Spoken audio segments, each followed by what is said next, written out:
at a big corporation for the best part of 20 years. And now I'm doing this in my private practice as well.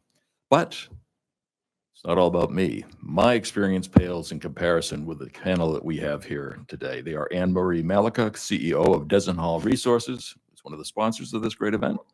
Megan Meier, founding partner at the defamation firm of Meier, Watkins, Phillips, Pusch.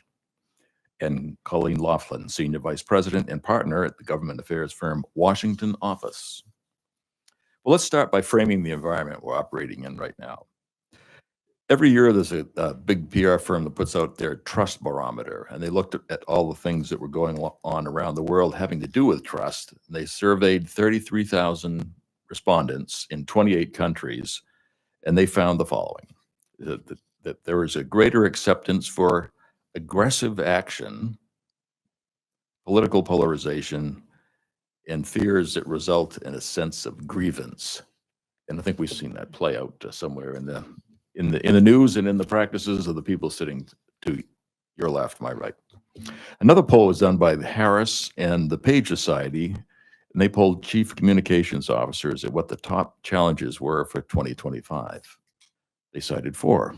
One was reputational risk associated with the anti-woke and resistance to DEI, polarization and low trust powered by ideological divides and mis or disinformation, policy shifts by President Trump, and geopolitical challenges. As these dynamics play out in the boardrooms of American business, educational institutions, and government bodies, leaders need guidance. It is against this backdrop that we have our discussion today. So I first ask our panelists to introduce themselves.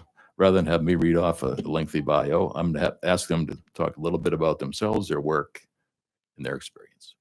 Anne-Marie. Hi, everyone. I'm Anne-Marie Malecha. I'm the CEO of Dezenhall Resources. We were the first practitioners in the crisis management discipline. Our firm's 37 years old. We work with corporations, institutions of higher education, nonprofits, companies that will not ever be named. Because of the work that we do, our clients are often facing their biggest challenges. The stakes are at their highest, and it's often intense public scrutiny that they're seeing. I've been with the firm for 11 years. Prior to that, I worked on Capitol Hill, where every day was a crisis, and that was over a decade ago. I can't imagine what they're dealing with now. The reality is the landscape is changing minute by minute, not even day by day anymore, and leaders need to be flexible and working to manage their reputations at almost all times. It's not anything that can be done in a passive form anymore. I lead the firm's crisis management practice as well as our media training teams, which media training in this environment is certainly an interesting experience as well. The firm is really focused on helping our clients achieve reputations that are favorable and keeping them even when trust is at an all-time low. So the job is interesting, and we'll have lots to talk about in the panel today. And I'm fortunate enough to get to work with folks like Colleen and Megan in some of that work.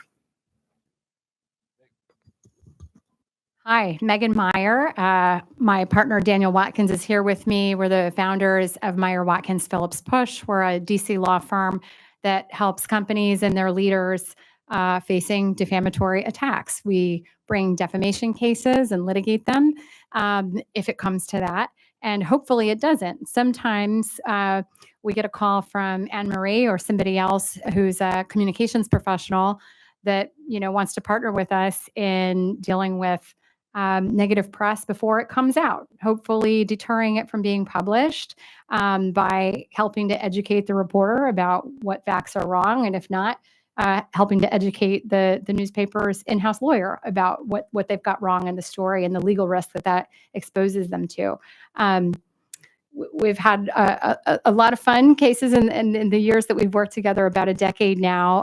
Probably the most notable one that you might have read about is we represented Dominion Voting Systems in its litigation against Fox News over their disinformation about the 2020 election, and a number of other fun cases as well. We love what we do. Litigation is great, but I get almost even more satisfaction when it doesn't have to come to that, and we're able to help deter the publication of a false narrative before it gets out there in the media. Hello, Colleen Laughlin. I am Senior Vice President Partner at the Washington office. We are a boutique strategic advisory firm helping startup tech companies navigate Washington, D.C. to include the very important kind of communications and branding and positioning environment. The last 20 years of my career, I actually spent in the Department of Defense working foreign policy, so with allies and partners around the world, threading together messaging on domestic issues, how that impacts internationally, and then also how we work with allies and partners in managing communications, messaging, and how that affects trust and partnership for the U.S. warfighter and our nation's security. Really excited about the discussion today. So, Mike, I'll turn it back over to you. Okay, so first of all, let's just see, what are you seeing in your work today? What are bringing clients to your doorstep? Let's go in order. Any order you please.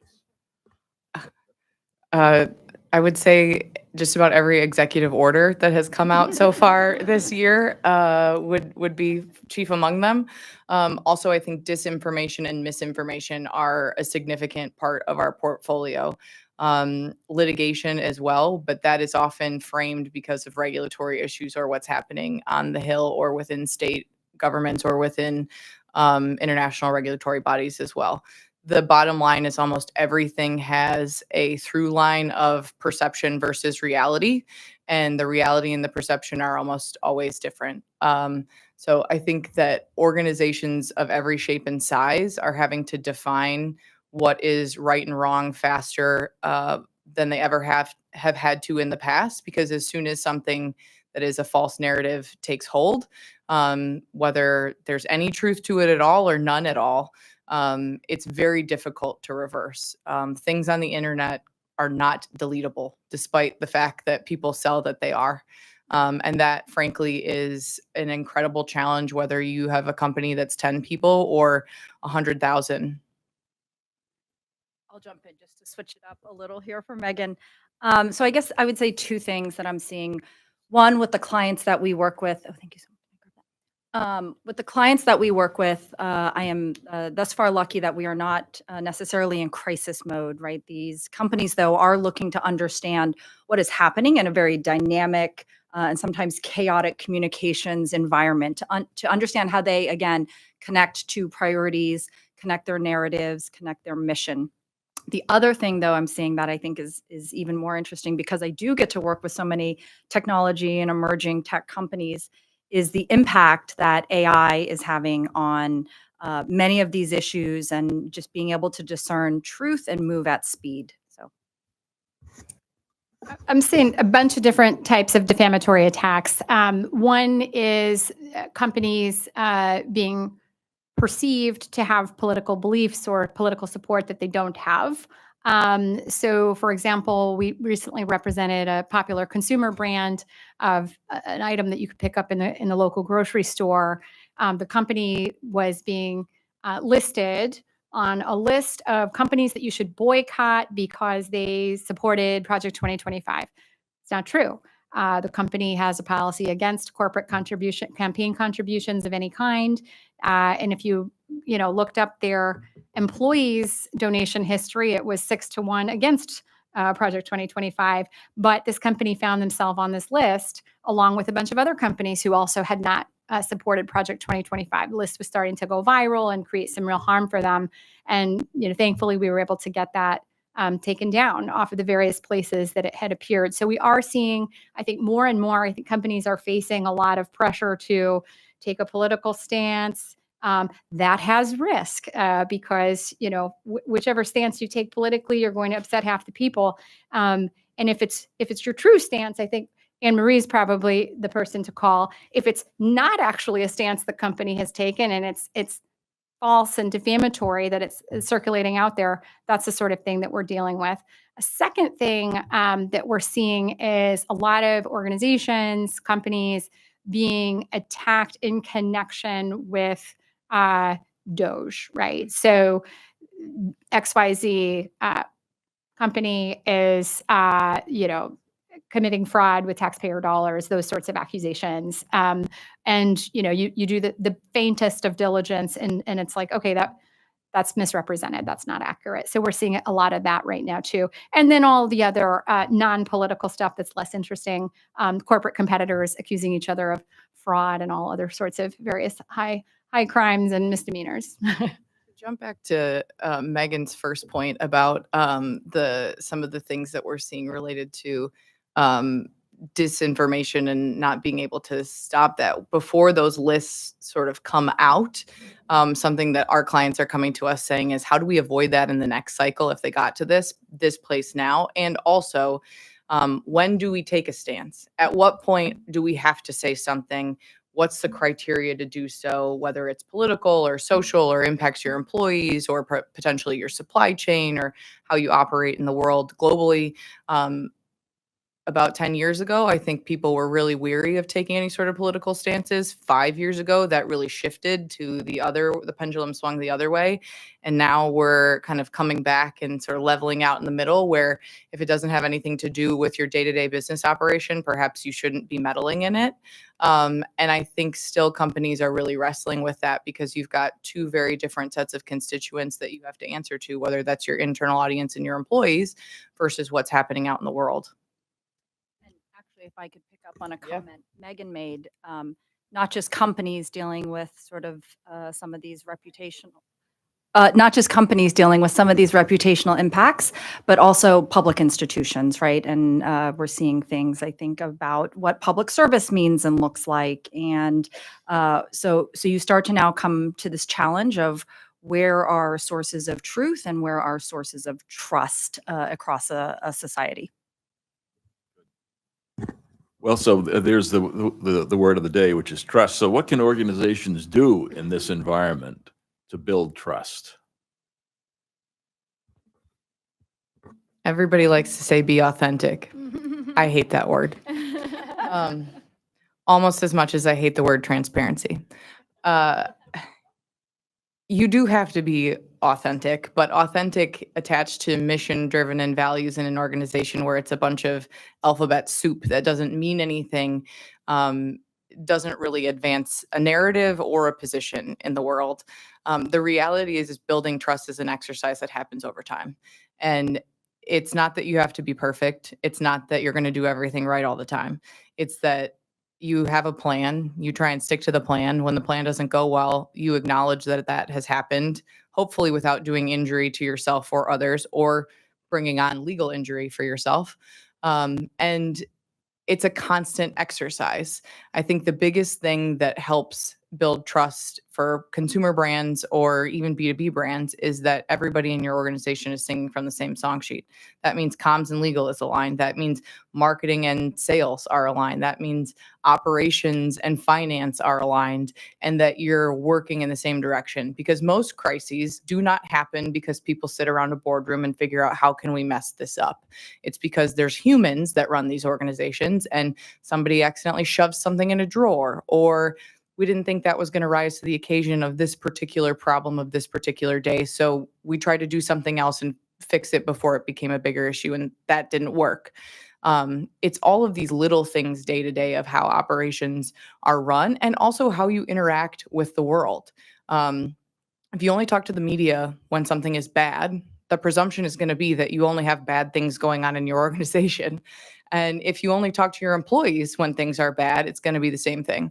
I am not an internal communicator. I do have to deal with internal communications all the time because of challenges that companies face.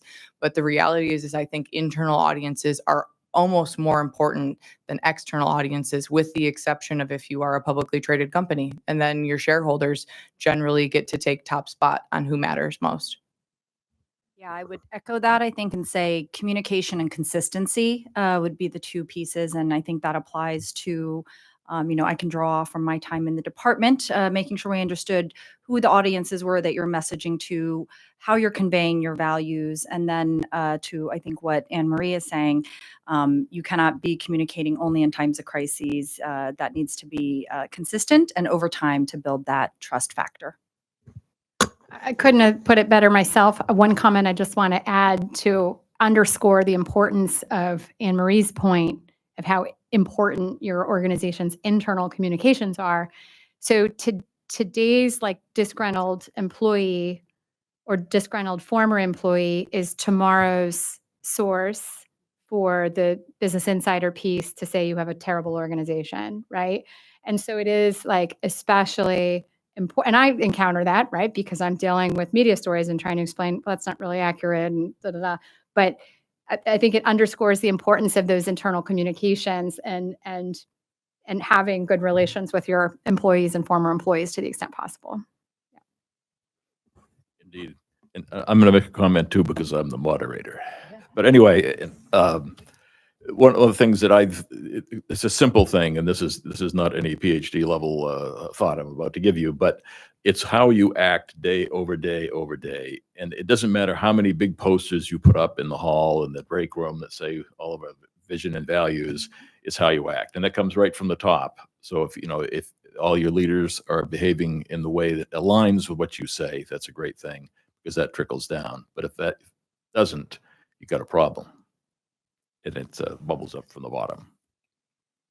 So, okay, so this is a good one. I like this question here. It says, although you can't name names, could you share an example of the most difficult difficult management, crisis management issue that you faced in your career? There's some smiles coming here. So, I'll go. And again, I'm drawing from some of my time in the department. So obviously how the U.S. government makes decisions and conveys those is really important. And so I think while I don't need to be subtle about, the withdrawal from Afghanistan, I would say was a very big issue, both in the policy context, but I think the communication became the really important and key factor. In fact, you might offer that had such large reputational impacts that it has changed, who's in charge of the government, in fact, for some. And so, in those spaces, and I think, when you have institutions as large as the Department of Defense or different parts of government, all of these muscles are exercised very well to understand what crisis response looks like, how to communicate publicly, but also we're communicating I think much to your point, Anne-Marie, there's internal communications with your workforce, with the people who've put their lives on the line. There's communications with allies and partners who also have skin in the game in very real and impactful ways. And then, of course, communicating to both, partners and adversaries. Similar, I'm sure, in the corporate environment where it's competitors and other companies that are more aligned with you. So that I would say rings, it's a very real experience when you are dealing with real-time consequence and crisis management. In those cases, especially with the Department of Defense, you're talking about America's life and blood and treasure. So. I can name names because it was a public lawsuit. So what Dominion Voting Systems faced in the wake of the 2020 election was unlike anything I'd ever seen in years of practice as a defamation lawyer. It was just coming. So like the permutations of the big lie, it was just like evolving and metastasizing like minute by minute, second by second. Employees of Dominion were getting death threats on their personal cell phones. They had to shut the office down because they were getting bomb threats to their building. It was coming, from Fox News, but that wasn't the only source. I mean, there were all of these different sources that were pushing this narrative, and it really took root in a way that I've never quite seen something take root, something false take root.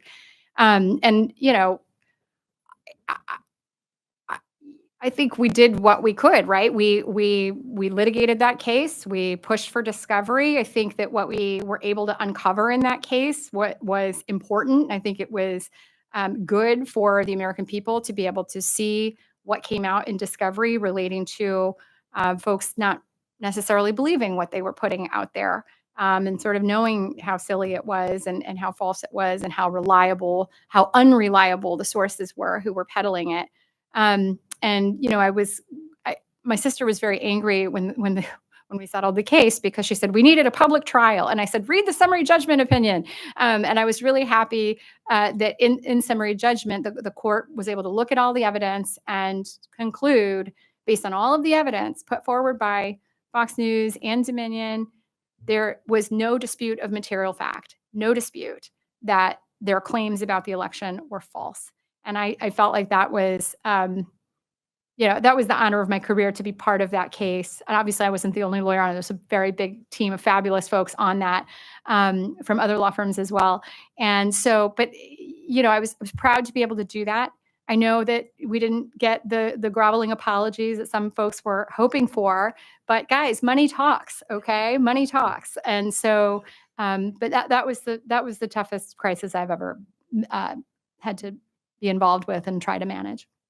I don't know that I can pick one because they all sort of fall in different categories. And I don't mean that to be glib or just say there's a lot happening in crisis, because there is. But I think when a crisis impacts somebody else's safety, it's the most rewarding to work on. And we've had quite a few of those in recent history, whether it be a railroad explosion or a plant situation or a food recall. And those might not seem interesting in the political sense, but they have a real impact on how they're handled. And in my experience, most of my clients want to handle them the best that they possibly can. The thing about crisis management is you're always picking between the best of bad options.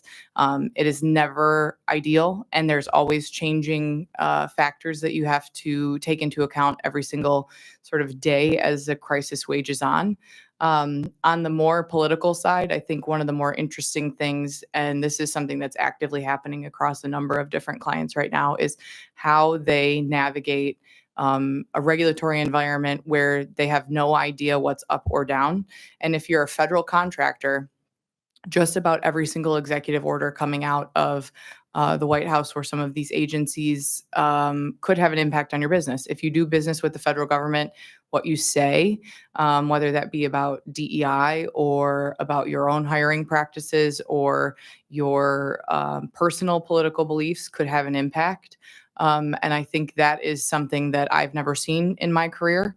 I also think that something that folks don't necessarily see is a lot of the corporate litigation work that happens, because a lot of precedent is set through corporate lawsuits, and oftentimes they're competitor disputes. We call them competitor violence because it's really what it is, but it's marketplace defense, or sometimes it's competitive offense. And these are companies that are trying to protect intellectual property that is important to our day-to-day lives. These are companies that are trying to protect the ability to sell products that they've developed and created. And people like to think of sort of the big bad corporation, but we like the things that big bad corporations create, and they make our lives a lot easier. And if we didn't have them, that wouldn't be fun either. So I think it's also trying to find the way to have people understand how things that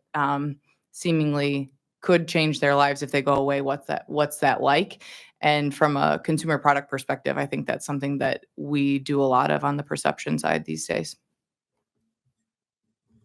So this is, I didn't ask this question before, but I'm going to ask this one. So if you get into this situation now, how do you advise a client about what programs they should have? Because it's not like you have to stop treating people well and equitably.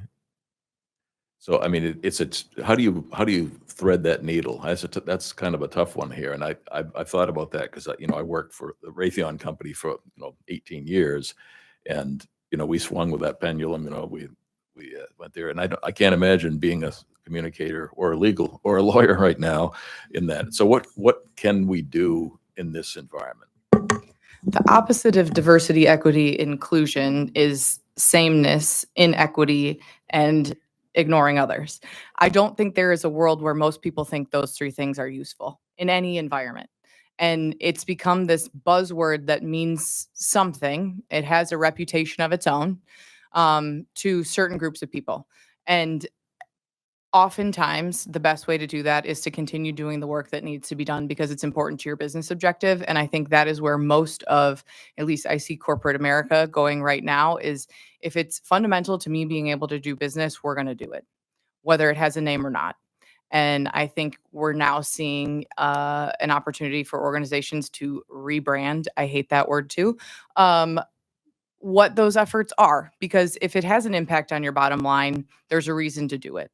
And if your shareholders are happy to see improvements in your bottom line and the vehicle that did that was, quote, DEI, I don't think there's going to be a lot of argument about it. And you see the people that are making these shareholder resolutions are minority shareholders, retail investors, or politically minded influencers that are changing the inside structures of these organizations. That being said, if you are an organization in the heartland selling to a predominantly red populace of an audience, and that's your consumer base, you have to act accordingly. And the same decision does not apply to everyone. And I think in crisis management, everyone is looking for do A, then B, and then C. The rules are different for everyone, and they have to meet the moment. And one thing we talk a lot about is reputation baseline. Mike Doble's reputation baseline at Raytheon as a missile maker was very different than Apple's reputation baseline with the phones that we all love and have in our hands all the time. And that is something that you have to operate from the reality of what that is every single day. Yeah, I know that's a great question. I'm still kind of chewing on it. I guess some of what was said there, that if it's a smart business practice, it'll still be in play, whatever you want to call it, whatever terminology we're using. For every organization, you're looking for the best, the brightest, making sure your bottom line, right, you're hitting your profits. I think, though, sort of what we would say to clients. So, of course, right, they're navigating the similar space of executive orders coming out, and does having a woman CEO make me a DEI company? People are freaking out about very strange things. But what you want to say is you do have to be smart and strategic about your communication, your reputation, your framing, and just understand the kind of context and universe that you are working in. To the point, Anne-Marie, if you're working in a in a red state or a state like you are there and successful, though, because of that environment. And so just being strategic about that. And that doesn't mean flip-floppy. It doesn't mean inauthentic, but you have to be strategic. These are all actions and decision points that contribute to your bottom line, and help you with your positioning, whatever market it is that you have chosen to be successful in or to target. I also want to add, this is not new. Like this current administration, I think, has brought a lot of these things to light because of the speed of how things are moving. This has happened every 4 years for the existence of my career. And when I was on the House side, every 2 years, because attitudes change. And whether it's because of political whims or cultural whims or all of the above, things are changing faster and faster because of technology. And, I think the way media is focused on what's happening in politics, rightfully so, that is not a judgment in the least, that's what we're thinking about most. But there are a lot of companies that are not paying a lot of attention to politics because it's not relevant to them. And that's okay. And they should continue to do that so long as it is not relevant to them. And it's going to be a different game in 4 years in the United States. Across the world, every time we see a change in UK Parliament, it's very similar. And that is part of doing business. I think the one thing that everyone in any organization of any size can take away is you're trying to root out uncertainty. So if you think about the 5 things that keep you up at night as an organization and generally have a framework of how to deal with those 5 things, you're going to be better off. Versus we have a action plan for every single thing that could ever happen to us at any time, because that's going to be irrelevant in about 5 minutes. Mike and I worked on some of those projects together because they were, big corporate initiatives, and it was important for folks to have those and feel like they had that comfortability. But at the end of the day, change is inevitable, and operating and navigating the change is important. And honestly, one of the best strategies we're telling companies right now is duck and cover, keep your head down. Do your work, be quiet, and make it happen. Yeah, actually, if the wheels start turning. When I think about many of the startups and your comment about many companies are not engaged in the politics. They are focused on their product, especially I would say on the startup side. They're focused on their product. They're trying to de-risk their markets, build that out. Some of the advice that we give them here in DC is just understanding how to tell the story of your product in context with what's going on. So, if there was a company that was doing clean energy, technologies 6 months ago, and it's to help the environment, like that narrative is just not. It's not. You're not seeing it in the executive orders. You're not seeing the priorities. You are still seeing energy though as a priority for America, as a priority for innovation and our businesses. And so for that company, the product doesn't change, but now the sort of narrative and the framing that you're putting it in is that you are contributing to American leadership in energy. You're contributing to American dominance in innovation. And this is now more about energy independence for America, right? And tapping into our entrepreneurial base than it is about a sort of, social impact on the other side. So one of the things that I have seen, I'm becoming a panelist, I'm sorry. You are. Anyway, what I've seen is this kind of a circular set of reasoning that happens, particularly in companies where the CEO feels like the organization is their puppy. Is very personal for them. Something happens, and immediately they pick up the phone and say, calls the lawyers, calls the community. We got to do something about this. And it's our collective job here to say, whoa. Let's take a look at this. Okay, what really happened? That's step one. And then, is there really an impact? Is there really an impact to us? Is this going to harm our ability to operate as an organization? And usually the answer is no. And it's like, don't overreact. And that's, I think, what we've seen in the environment we're seeing now. It's easy in Trump world to have everybody, every time it goes, it's like you get an electric shock in your comfy chair at home. It's like, geez, he did that. I can't, it's all this incredulity. But anyway, so it's let's think it through. Proportional response. Very nicely. Military concept. I'm going to write that down. That's right. That's our days at the Pentagon. That, yes. So how do you? So now somebody's had a reputational catastrophe. What are the next steps? What do you tell them to do? One of the questions I get a lot is, will a company survive X crisis? They almost always survive, because survival is not this idea of you come back in 5 minutes and it's perfect. Survival is, what's your business objective? If it's to continue to sell products, or continue to be able to serve clients, or continue to operate mostly like you did before said reputational issue, that's the ultimate goal. It's going to cost you money. It's going to take you time, and it's not going to be perfect. But the reality is almost every company always survives. And if a reputational crisis comes, you need to take stock of every single component of that reputational crisis and be really brutally honest with yourself within your organization. I think one of the worst things that can happen in an organization of any kind is that it's a bunch of yes people. If you have folks around you that only say yes, you are never getting the real picture. And that happens in many organizations. I would say a lot of the crises I see are because someone didn't want to stand up to the bully that was in the C-suite, or the shareholder that is the one that talks about everything all the time and sort of sees how the world works, but isn't in tune with their market, isn't in tune with their customer base, isn't in tune with the regulatory environment or the media. And if you can't be real, it's very difficult to solve a crisis. We are often the second firm that is hired, because the first firm that was hired told them what they wanted to hear.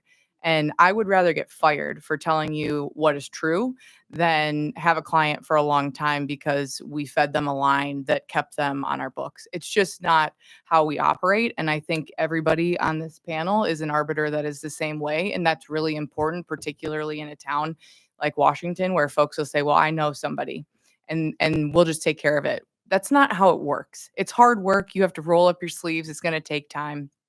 But if you take stock of what the crisis is, you're honest with yourselves, and you do draw a line in the sand about, okay, here's what we need to do to repair our reputation. That's probably dealing with the key audiences that you have. So your internal audiences, your external audiences. It might be dealing with a regulatory or legal environment to clean some of that up. And then also looking back at how you got there. I think one of the things that I find most frustrating when I leave a client is they do the exact same thing they did at the beginning and didn't learn anything on the other end. We don't stay with our clients for decades like most traditional PR firms. So, the next step of the after action phase is up to them and not something we generally participate in. But learn from your mistakes. It's really sort of common sense. Common sense, unfortunately, I don't think is common anymore. But if you take some of those just regular, we just got.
This one's fine.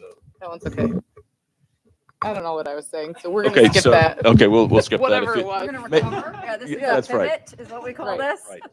Taking a breath, and then we're gonna That's get right, back. that's right. Some crises you just ignore. Yeah, No. exactly. So in terms of recovery, maybe you want to talk some about the legal aspects of this exposure you have. Yeah. So, look, if the thing that's being said about you is true, I'm not your guy. If the thing that's being said about your company or your leader is false, there may be a legal remedy, right? Something that's out there that's being said that's false and damaging to your company or damaging to you personally is defamatory, and you can pursue legal actions over that. I think of bringing a defamation claim as a last resort, because the first line of defense is try to not have the false thing get published in the first place. Second option is say the media gets something wrong about your company, and I always try to seek a retraction first, right? And every situation is different, but my personal view is, look, if you retract it and set the record straight, we're done here, right? We don't need to have years of litigation litigating this. If you set the record straight, and then we can be done. Sometimes media are a bit stubborn and don't want to admit that they made a mistake and don't want to retract, and that's when we wind up in litigation over it. One thing I would say is obviously defamation litigation is very expensive and it's very invasive, but it can signal something to your stakeholders, which is we don't have anything to hide. Like, we're opening ourselves up to discovery into this accusation that was made about us, whether it's that our CFO engaged in insider trading. Here are the documents proving that's not true, and we don't fear a media outlet getting all the documents relating to that because we know we're right.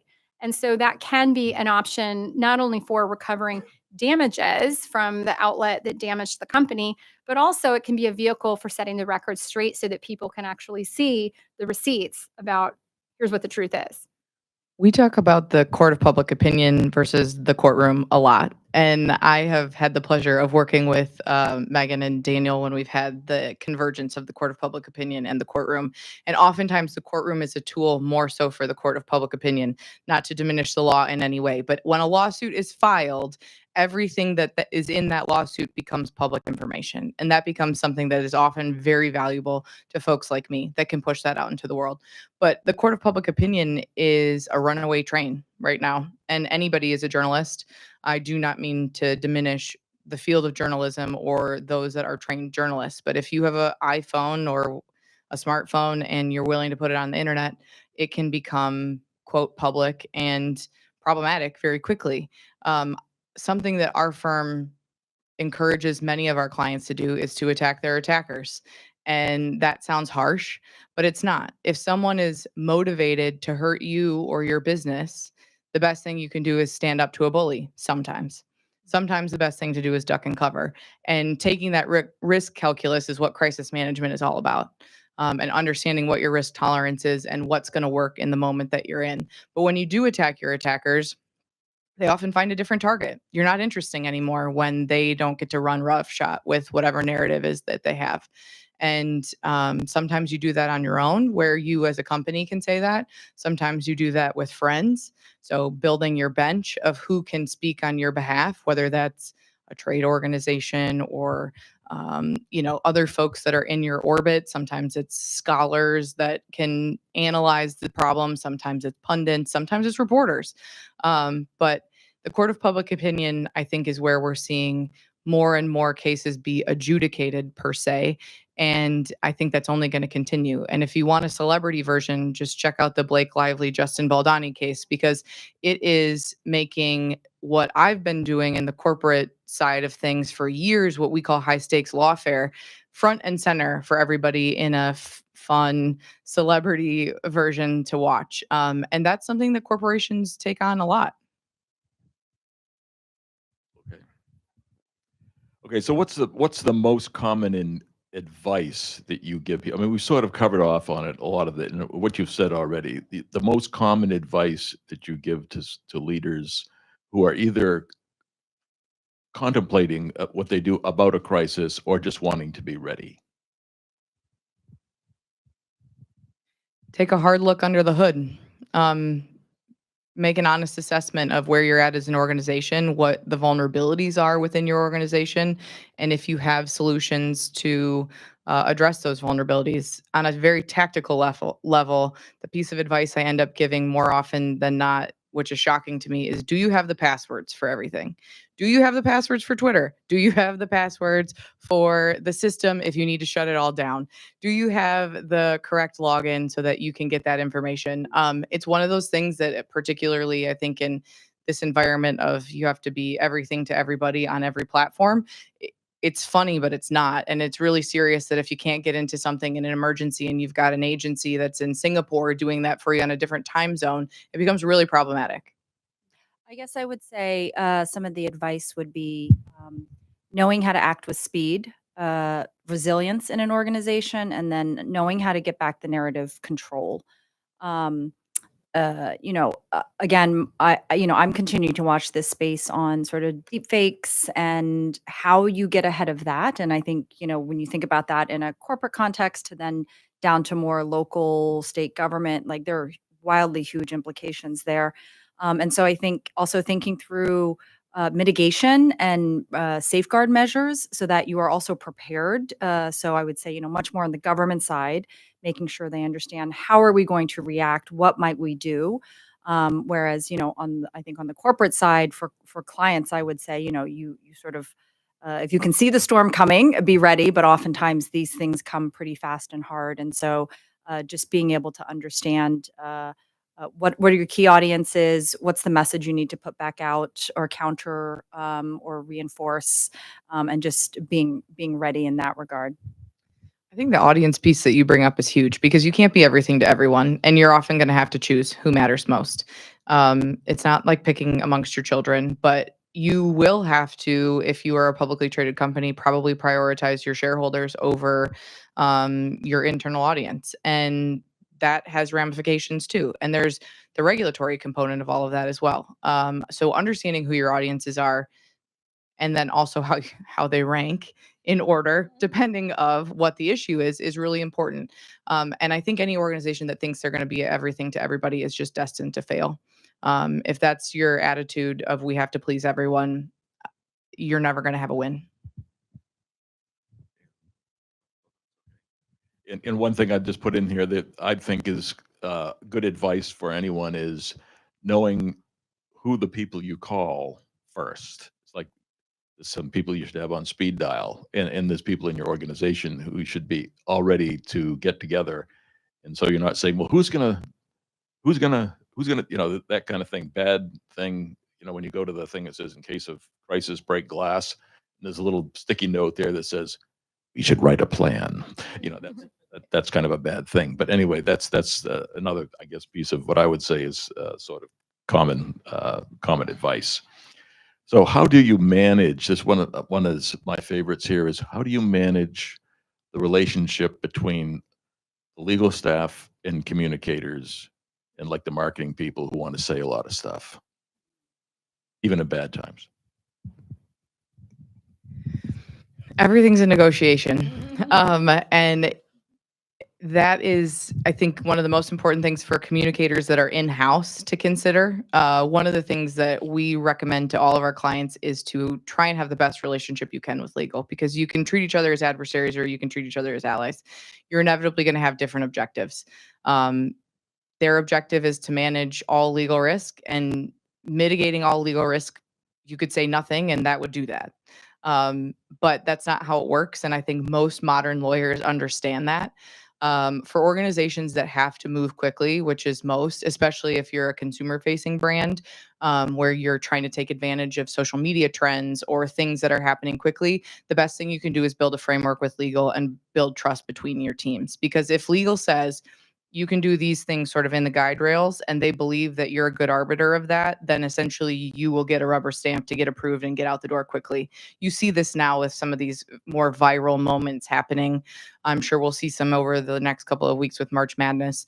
But the other thing is, understand that each position has value, and you're never all going to get what you want all the time. But that, I think, partnership more than anything is really important. And for us as a crisis firm, we often tend to probably bridge the gap between traditional marketers and communicators and the legal team. And that's really something that we've sort of specialized in, is finding the balance of saying enough and not creating more legal injury, particularly when you're already in a situation like that. I kind of find myself at the intersection of communications and legal. So it's very common where I'll have a company that's involved in some kind of litigation, and some reporter wants to do a story on it, and they come to the company for comment. And the in-house lawyer sort of default reaction is, we don't comment on active litigation, period. We're not going to say anything about this. And there are good reasons for that sort of response, which is, sort of the corporate version of Miranda rights. Like, anything you say or do can and will be used against you in a court of law. And if you make comments to the press about your litigation, like, the other side will scour those for things that they can use against you. At the same time, that's a risk, right? That's a risk. At the same time, the risk of saying no comment or not responding or saying we don't comment on active litigation is, you've effectively given the reporter license to report on the contents of the other side's legal filings without your response being included in the story and your perspective being included in the story. And so oftentimes I find myself sort of, on a call with comms and with in-house legal saying, I'm not going to tell you what is the right response, but there is a cost and a risk to giving the standard, we're not going to comment on active litigation. And that cost is, you're not going, like, if the story comes out and you're unhappy with what it says and it has things in it that are false, you can't then bring a defamation claim if you deprived the reporter of the opportunity to hear the facts before they published. right? And so sometimes I'm giving that sort of legal framework to say, let's think about what can we say that will preserve our rights to bring a defamation case if needed without prejudicing our rights in the existing litigation, and that's consistent with the communication strategy that's been developed that's speaking to our key stakeholders in the way that we want it to. How can we try to come to a compromise that accomplishes all of those goals? The absence of a statement is a statement in and of itself, Right. and it almost never works to your advantage. And there's been a couple of cases that I've worked on with this team where we have had to provide massive amounts of information to reporters that they didn't end up choosing to use. And them choosing to not use it was a huge advantage to us in the next steps of on the legal side, as well as in the court of public opinion. But if you don't play ball, you don't get to throw your hands up and say, I've been attacked. And I think almost always it is better to say something as long as what you're saying is true, brief, and clear. The over lawyered statement that says nothing that is 7 paragraphs long is not useful either. I would just say, find an attorney like Megan who has that cross-pollinated background of understanding the driving incentives and elements of not just the law, but the impact of communicating the law, the impact of corporate communications, the impact of the business, or a lawyer who's willing to, I think, get into the negotiation with you. Something that Colleen just said that I think is important is we're talking about reporters, but oftentimes you need a different audience to hear what you have to say. And the reporters are a vehicle to do that. So if your consumers or your, in the case of a B2B business, your clients, partners, et cetera, they see you're in a lawsuit and you don't say anything, that gives them an opportunity to say, well, they're hiding something or there's more here than there should be. And you are trying to provide certainty at almost every step in a crisis. And I think that is the thing that you have to have a lens on when you're speaking under any circumstance. Well, I think it's time if you may have some questions out there. So we just like to go ahead and open the floor for questions. There are several hands there.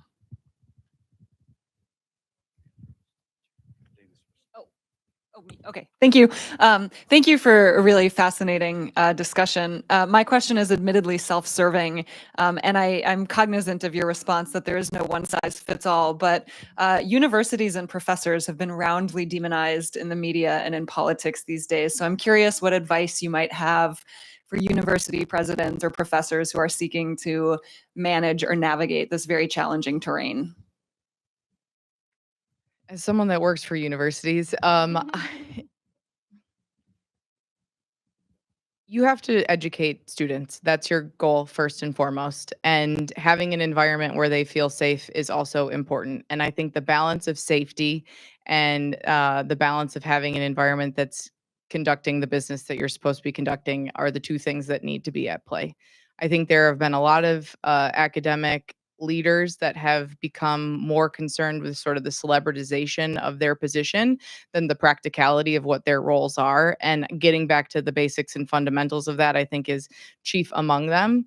I also think having touch points with your student community and your graduate community and your academic community, the professors, is important. They're not all going to like you. I do not recommend you host a town hall and get yelled at and have tomatoes thrown at you. That is not useful.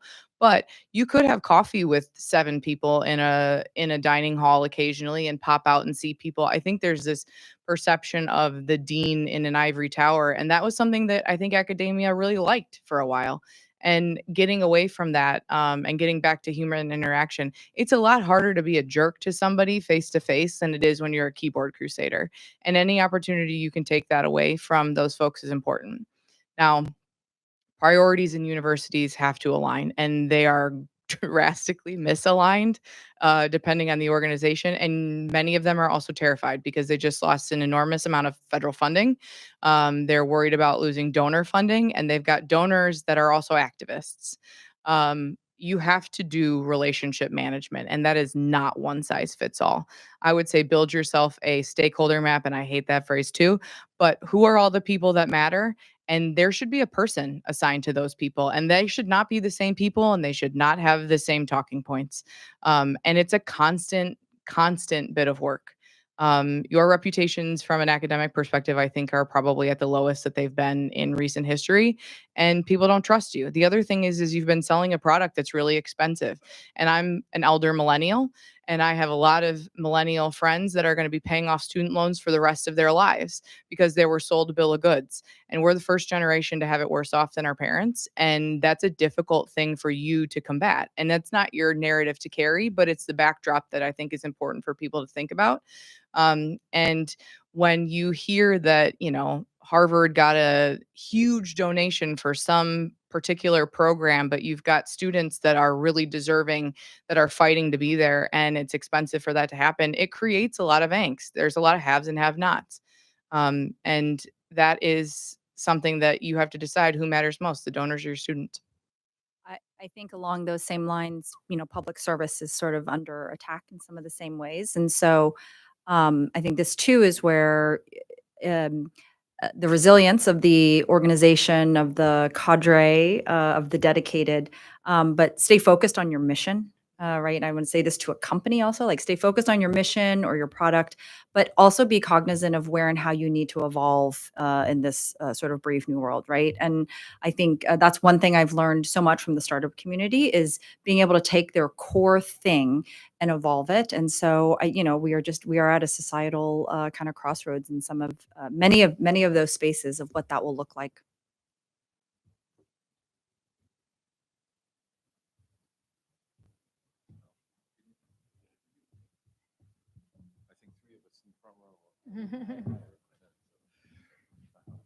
Hi, interesting panel. I'm a university professor here in the area. I'm hearing that the Sullivan case is in the crosshairs. Speculate as to what that will do. And secondly, Elon Musk just called me. He's looking for a crisis manager who wants to take the job. And what would you do? Okay. I think the rumors of so Sullivan, he's talking about the Supreme Court case, New York Times versus Sullivan, that established that public officials like the president who want to sue for defamation have to show that the publisher knew or recklessly disregarded that their statements were false. This is an old case from the civil rights era that affords a lot of protection to the free press in our country. I think that the rumors of Sullivan's death are largely exaggerated. I really do. I think that, I feel like every 6 months I see another story in the media that's like, we're under attack. Sullivan's under attack. 2 out of 7 justices have flirted with that idea. And 7 others have not shown any indication of going that way. It's a broadly popular decision that protects media on the left and on the right. It protects the freedom of the press in the United States. It's hugely popular. I don't think it's going anywhere. And I'm not going to represent Elon Musk. I'm adverse to him. I'll answer your question. I don't work for public officials, and since he's a quasi-public official, that's my short answer.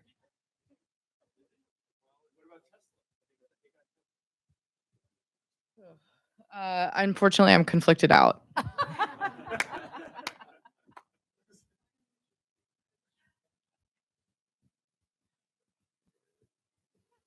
Thank you very much. I wanted to ask, it's a little bit, you talked all about how you help people, build, maintain, defend their reputations. But in your own professional capacity in your organizations, how do you defend your organizational reputation? So I'm thinking of 2 things. One kind of on the political side was ongoing, against different legal firms that when you mentioned the Dominion case, different legal firms that have defended or have been kind of implicated guilt by association with people that have fallen afoul of various people in the political arena may be kind of facing retribution. Curious how you defend there. And then when you mentioned the Justin Baldoni Blake Lively case, I had to laugh when I read the New York Times article and they had the text messages between the crisis managers in that case. I was thinking, why did they text these things? Geez Louise. So just from a reputational defense perspective, yeah, how do you defend yourself? I'm going to address the second part of your question and let somebody else address the first part. So I have read the hundreds of pages of pleadings and text messages in the Blake Lively case and the Justin Baldoni case. And what I would say is the snippets that you got in the New York Times story from Blake Lively are not the entire story. And if you really go side by side and look at the things that she chose to highlight and then compare in Justin Baldoni's lawsuit, oh, here was the actual context of the conversation and what was going on. It's shocking. I don't represent either of them, but you can't believe everything you read in the news. And I look forward to seeing how that case turns out. I think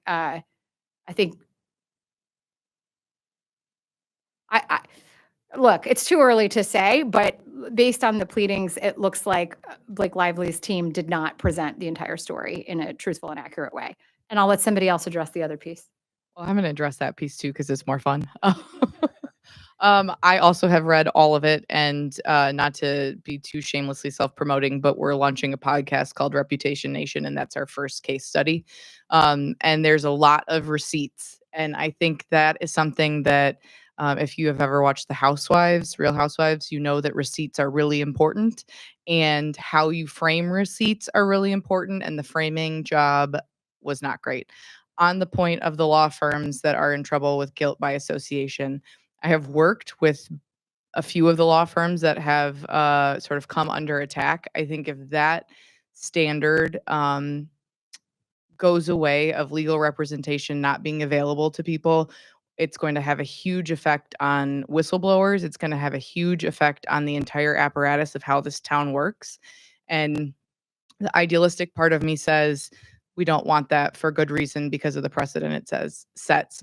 The jaded longtime Washingtonian in me says they're never going to let it happen because there's too much money and too many jobs at play. Yeah, I think I would just layer onto that the norms of how that relationship between public service and private sector works are being rewritten for better or worse. And I think in this chaos, there will be some resetting.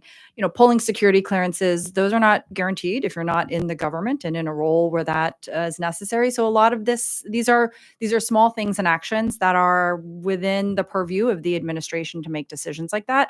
And so I think also being able to keep a clear head about what is transactional in some ways versus what then becomes the signal of concern. Just maintaining that balance of those actions is very important. Good. Well, I think that's all we have, Tom. I'm getting the hook here, so I'm sorry. We'll be around if you want to ask us some questions afterwards. But We have one last question. one last Sorry. question. Okay, good. Okay, good. Very quick one. I'm Eric Shiraya from Local from George Mason. We conspired, three of us, to ask the same questions. 2 years ago, Professor Cohen, Jennifer, at Oxford, and Oxford, my witness, presented a case of a character attacks against Elizabeth Holmes. And she explained that it was a sheer gendered campaign against her, even though it was transgression, she's guilty. But today, what would you say? How would you defend her character reputation today? Knowing what I know, I don't generally take on white collar criminals that have already been found guilty. So it would be unlikely. I think for her, rehabilitation and a life after prison is possible. I think that's become more possible than ever before, though I do think the standards for women are very different than they are for men. We had a conversation amongst the three of us before this started that if a female executive brought their child into the Oval Office on national television at any point, that would not be accepted, especially if the kid picked his nose as he did. But that's okay. It seems to be all right by the standards of today.